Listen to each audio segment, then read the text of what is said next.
Oi, eu sou a Gabriela Maier e esse é o Boletim Folha. Hoje é segunda-feira, dia 24 de junho de 2024. Greve de professores em universidades federais termina depois de 69 dias. Ultradireita lidera intenções de voto para a eleição na França, com mais de 35%. E Israel diz que vai investigar soldados que amarraram um palestino ferido em capô de carro. A greve dos professores das universidades federais terminou depois de 69 dias. Em assembleia ontem, o ANDE, Sindicato Nacional dos Docentes das Instituições de Ensino Superior, informou que a maioria das instituições filiadas optou por acabar com a paralisação. Foram 33 votos a favor do fim da greve e 22 contrários. O argumento para a decisão é o que o sindicato chama de intransigência do governo Lula nas negociações salariais. Para os docentes, o governo não iria conceder o reajuste pedido para esse ano e seguir sem aulas prejudicaria somente os estudantes. Mais cedo, os professores e técnicos de institutos federais também tinham aceitado a proposta do governo e decidido encerrar a greve que começou em abril. As aulas devem ser retomadas depois da assinatura dos termos do acordo. A proposta do governo inclui reajuste salarial em 2 etapas, a primeira em janeiro de 2025 e a segunda em abril de 2026, nova organização das carreiras docentes e criação de grupos de trabalho para tratar de demandas apresentadas por professores e técnicos. O acordo também revoga uma portaria editada pelo governo Jair Bolsonaro que ampliou a carga horária mínima semanal. Em maio, o governo tinha assinado um acordo com o PROIFES, Federação de Sindicatos de Professores e Professoras de Instituições Federais de Ensino Superior e de Ensino Básico Técnico e Tecnológico, outra entidade que representa os professores federais. Era um acerto para encerrar a greve, mas a Justiça suspendeu o acordo. Há 15 dias, em meio às cobranças, o presidente Lula anunciou um programa de aceleração do crescimento para centros e hospitais universitários, com previsão de 5,5 bilhões de reais em investimentos. A Folha mostrou que os valores já estavam previstos no orçamento desse ano e foram apenas adiantados para tentar acalmar os ânimos.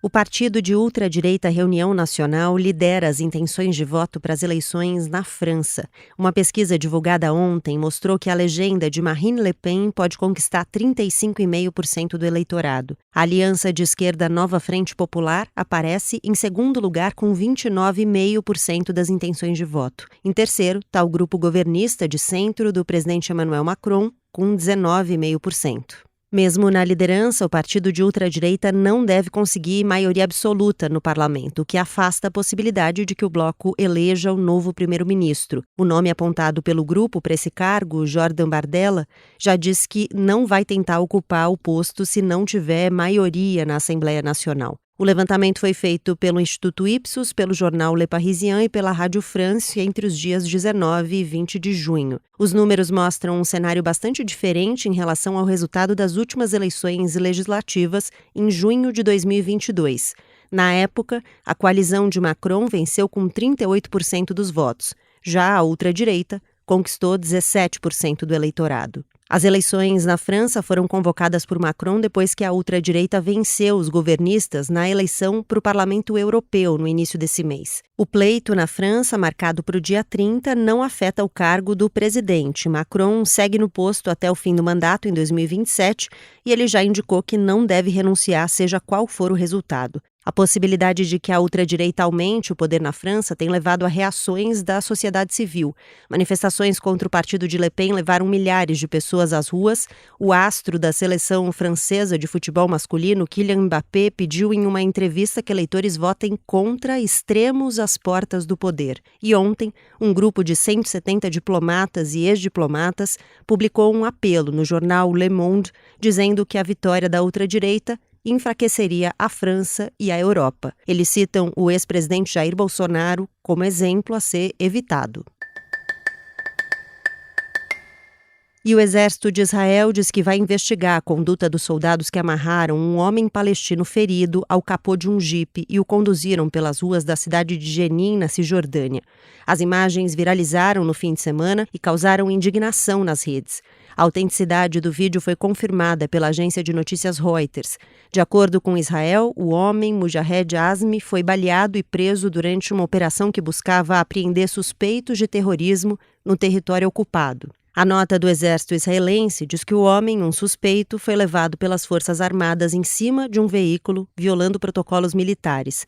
O comunicado afirma que a postura dos soldados não representa os valores das Forças Armadas do país. Israel disse ainda que Azmi foi encaminhado a cuidados médicos do Crescente Vermelho, o braço da Cruz Vermelha em países de maioria muçulmana. Segundo a família do homem, ele foi ferido durante a operação e quando eles tentaram chamar uma ambulância, os soldados israelenses o amarraram ao capô do jipe e foram embora. No vídeo, é possível ver que os veículos militares passam por 2 ambulâncias e não param.